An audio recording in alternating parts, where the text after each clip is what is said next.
namang mapagpalang araw sa ating lahat mga anak. Sa araw na ito ay ating itutuloy ang pagbabasa ng Biblia. Sa araw na ito ay ating pag-uusapan that we are forgiven by the blood of our Lord Jesus Christ.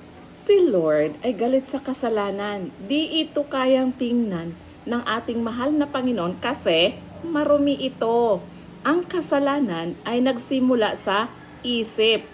So, ibig sabihin, bago ka gumawa ng kasalanan, iniisip mo na ito.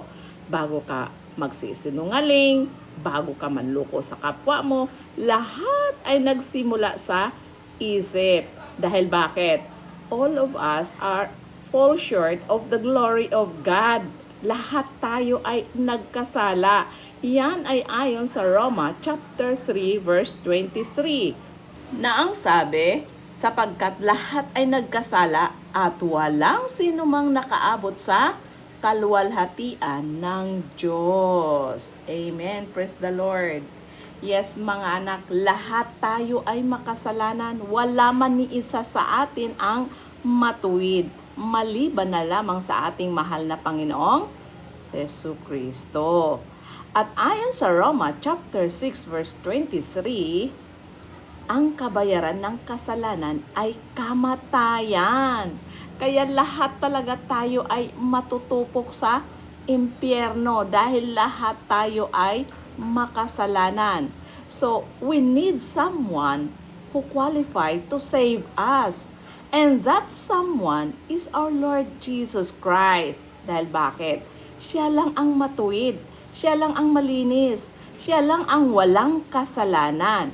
So the blood of Jesus Christ is only the one who can save us. Kasi siya lang ang matuwid at walang bahid na dungis. At ayon sa Hebrew chapter 9 verse 22, ayon sa kautusan, halos lahat ng bagay ay nililinis sa pamamagitan ng dugo.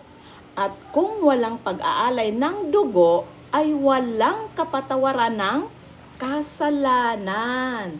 Kaya mga anak, glory to God. Dahil sa pagbubo ng dugo ng ating mahal na Panginoong Hesus, kaya tayo ay nagkaroon ng kapatawaran sa ating mga kasalanan. Walang pwedeng luminis sa ating mga kasalanan, kundi ang dugo lamang ni Kristo. Kaya praise to God.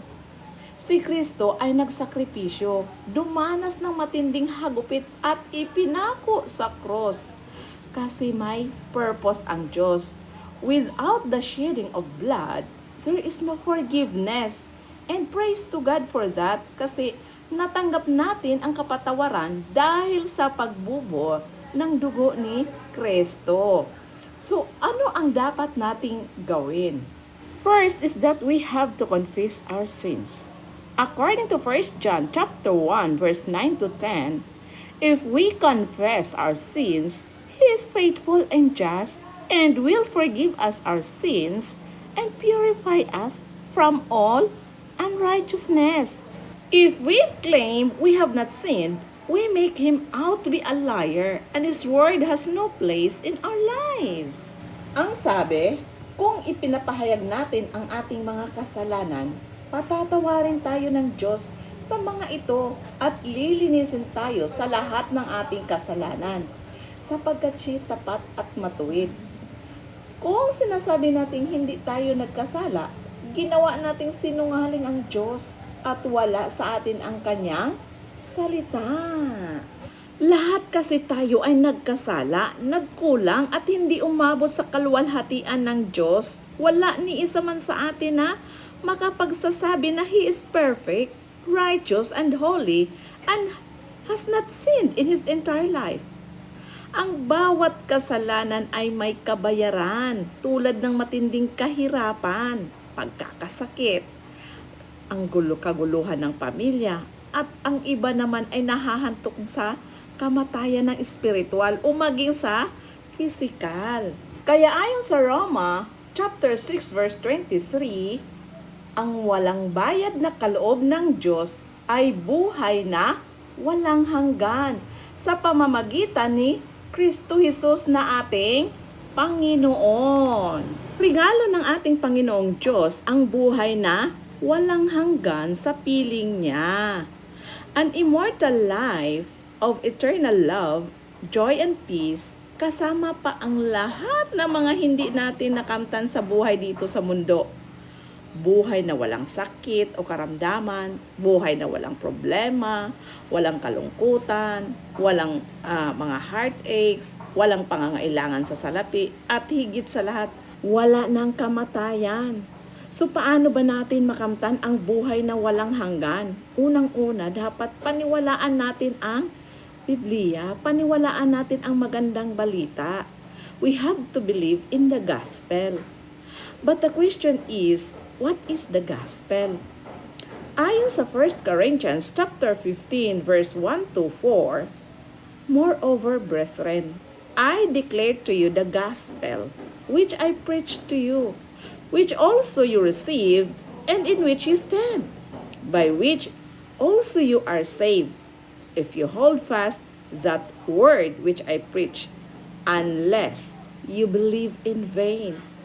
For I delivered to you first of all that which I also received, that Christ died for our sins according to the Scriptures, and He was buried, and that He rose again the third day according to the Scriptures. So the gospel is the death of Christ, burial of Christ, and the resurrection of Christ na dapat nating paniwalaan.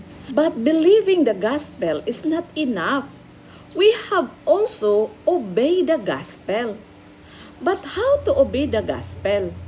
According to Acts chapter 2 verse 38, then Peter said to them, repent, and let every one of you be baptized in the name of Jesus Christ for the remission of sins, and you shall receive the gift of the Holy Spirit.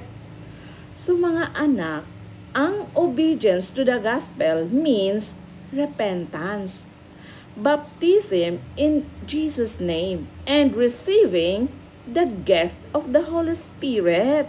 Ang repentance ay ang pag-amin ng mga kasalanan na nagagawa, naiisip o nasasabi natin laban sa kapwa, sa ating sarili at lalo na sa Diyos.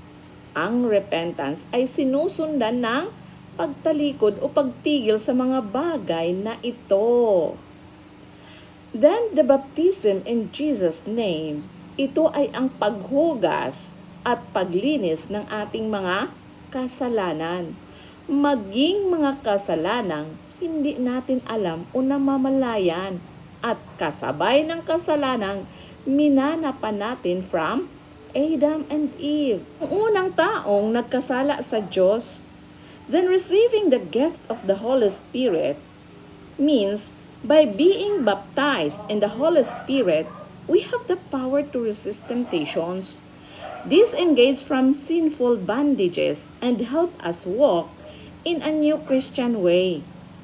Faith must result in action. Without the obedience to the gospel, faith in Jesus is utterly in vain. Ang tao na may pagpapakumbaba, sasabihin talaga niya isa-isa ang ginawa niyang kasalanan. Ang Diyos at siya ay mag-uusap ng marubduban. Sabihin niya, Lord, ito ang ginagawa ko. Nandaya ako, nanluloko ako, nagsisinungaling ako. Dapat, kung nag-iisa ka, sabihin mo kay Lord na, patawarin mo ako, Lord. Naging mahina ako sa ganitong mga bagay. At kapag ikaw ay nagsisisi, dapat hindi mo na ito gawin pang uli. Huwag mo nang ulit-ulitin pa ang nagawa mong kasalanan. Katulad ng pagpapapatawad ng ating mahal na Panginoong Hesus sa babaeng nangangalunya. Yan ay ayon sa Juan chapter 8 verse 3 to 11, na ang sabi, dumating noon ang mga tagapagturo ng kautusan at mga parasiyo na may dalang isang babaeng nahuli sa pangangalunya. Iniharap nila ito sa karamihan at sinabi kay Jesus, Guro, ang babaeng ito'y nahuli sa aktong pangangalunya. Ayon sa kasulatan ni Moises, dapat batuhin hanggang sa mamatay ang mga katulad niya. Ano naman ang masasabi ninyo? Itinanong nila ito upang subukin siya at nang may maiparatang sila laban sa kanya. Ngunit yumuko lamang si Jesus at sumulat sa lupa sa pamamagitan ng daliri. Patuloy sila sa pagtatanong, kaya tumayo si Jesus at nagsalita. Ang sino man sa inyo na walang kasalanan, ang siyang maunang bumato sa kanya. At muli siyang yumuko at sumulat sa lupa. Nang marinig nila iyon, sila'y isa-isang umalis simula sa pinakamatanda. Iniwan nila ang babaeng nakatayo sa harap ni Jesus. Tumayo si Jesus at tinanong ang babae, "Nasaan sila? Wala na bang humahatol sa iyo?"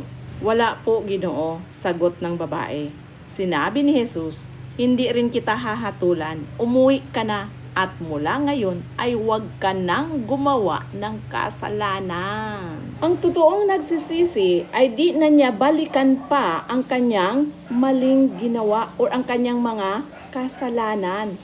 Dapat magkaroon siya ng genuine repentance nang sa ganon, tayo man ay patawarin ng ating Diyos na Ama na nasa langit. Kaya glory to God dahil sa pagkakataong binigay niya sa atin upang sa ganon tayo ay maikokorek natin ang ating mga kamalian. Salamat sa ating mahal na Panginoon sa mahabang pagkakataon na pinagkaloob niya sa atin. Dahil alam niyo po mga anak, nako, dahil sa matindi nating nagawang kasalanan, anytime, pwede na tayong kunin ng ating Diyos na Ama na nasa langit at saan tayo itapon? Doon sa naglalagablab na apoy. Pero ayaw nga ng ating Diyos na buhay na tayo ay matupok sa naglalagablab na apoy, kaya binigyan pa niya tayo ng pagkakataon. Glory to God. Kaya ayon sa Juan chapter 3 verse 16, sapagkat gayon na lamang ang pag-ibig ng Diyos sa sangkatauhan, kaya't ibinigay niya ang kanyang kaisa-isang anak upang ang sino mang sumampalataya sa kanya ay hindi mapahamak, kundi magkaroon ng buhay na walang hanggan. Amen. Praise the Lord. So, ganun tayo kamahal ng ating Diyos na buhay. Amen po. So, yun lamang po mga anak, to God be all the glory hanggang sa susunod nating pagbabasa ng Biblia.